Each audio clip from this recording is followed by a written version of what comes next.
यम यम वापि स्मरन् भावम त्यजति अन्ते कलेवरम तम तमे वैत्ति कौन्ते सदा तद्भाव भावितः।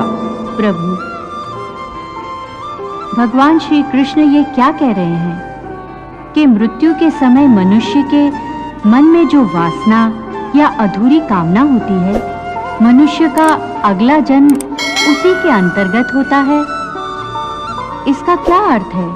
देवी, इस समय भगवान श्री कृष्ण ने जो कहा है वो अत्यंत गोपनीय है और गूढ़ ज्ञान है, बल्कि इसे एक गुप्त विद्या ही समझो।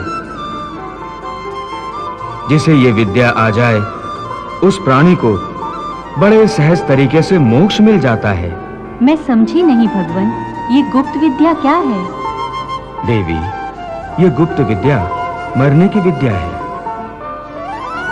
प्रभु का कहना है कि प्राणी ने चाहे कैसा भी जीवन व्यतीत किया हो, अंतकाल में यदि वो एकाग्र मन होकर केवल प्रभु का ध्यान करते हुए शरीर का त्याग करे तो वो सीधा परमात्मा के चरणों में पहुंच जाता है, जहां से उसे वापस नहीं आना होता।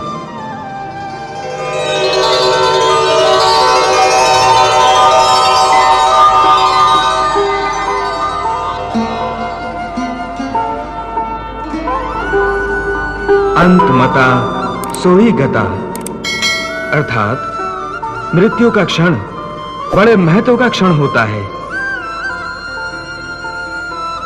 इस क्षण में प्राणी जिस बात का ध्यान करता है उसी के अनुसार उसे दूसरा जन्म प्राप्त होता है।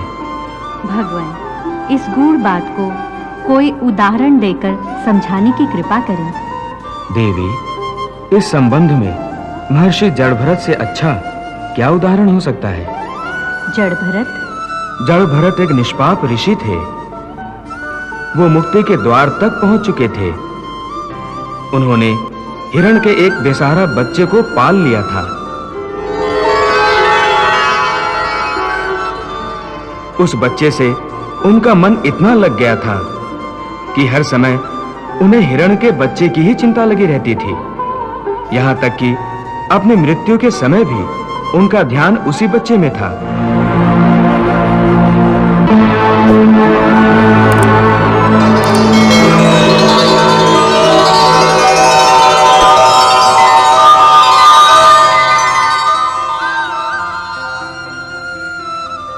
बस अंतिम क्षण में भी चूंकि उनका ध्यान उसी बच्चे की ओर ही था, इसी कारण अगले जन्म में उन्हें हिरण की योनि मिली थी। प्रभु, मृत्यु के समय का इतना महत्व क्यों होता है? देवी, मनुष्य की मृत्यु का समय मोक्ष का अवसर होता है। ऐसे समय में यदि मनुष्य अपने विधाता से मिलन के बदले उसकी माया के मोह में पड़ा रहे तो ये विधाता का अपमान जैसा ही है।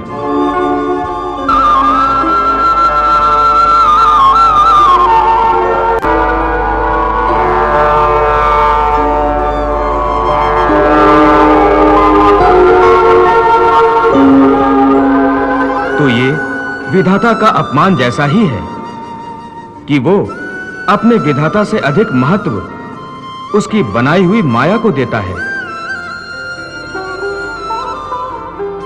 इसलिए उसे मृत्यु के बाद स्वर्ग तो मिल सकता है, परंतु मोक्ष नहीं मिल सकता।